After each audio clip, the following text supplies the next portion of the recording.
Hi everybody, and today what I want to share about is something that I really hope will empower you with your journey on Kundalini activation.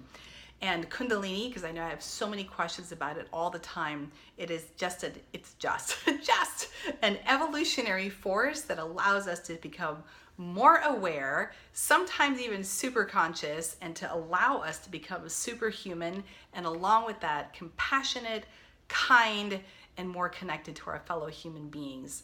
And there's a lot of different, let's call it interpretation, lore, history. It is so rich in how it spans across humanity and different religions and different thought systems and philosophies about what this is.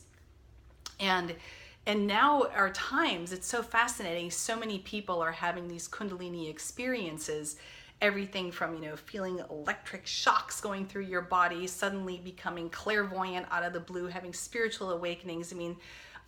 It's the gamut. There's so many different things that happen. But one of the things that's come along with this is the terminology that people use. And one of the things that I've noticed is people call them Kundalini symptoms.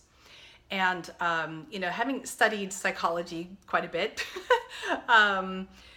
it really struck me. It's been striking me for quite some time. I certainly call them symptoms myself. And I said, well, wait a minute. Symptoms are usually associated with a disease.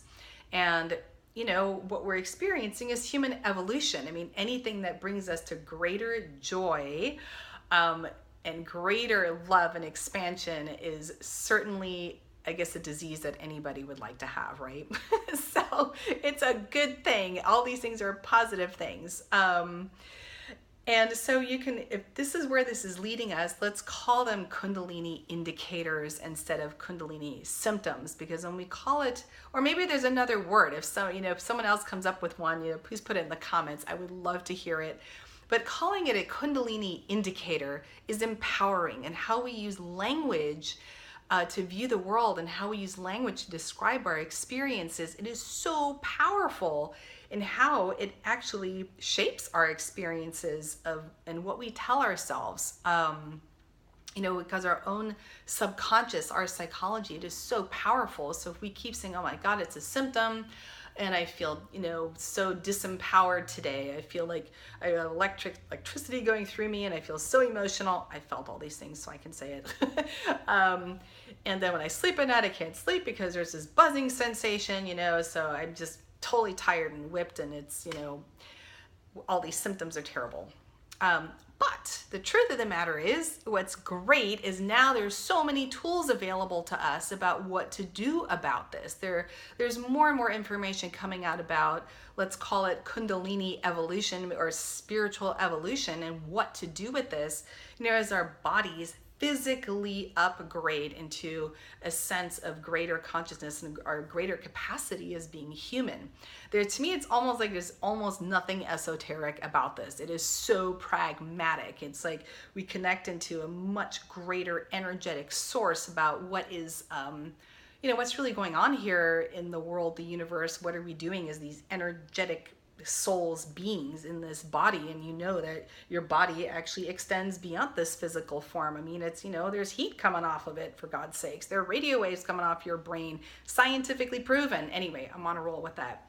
The whole point that I really want to get across today is about, use the word indicators instead of symptoms. Just try it on for a week if you're going through like a hard time with having a lot of Kundalini energy kind of like sidetrack you a bit.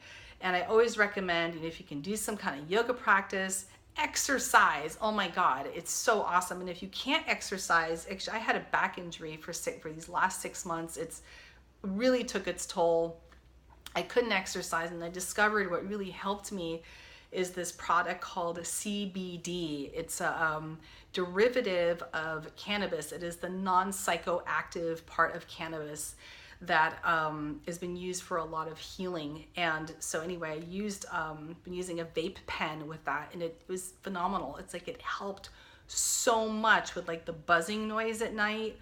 And it just helped keep my energy field steady to be able to heal itself from this back injury. And, I had to find a way with all this Kundalini energy moving through me, not being able to run around and not being able to exercise and do my yoga and dance. I mean, what do you do? How do you deal with this?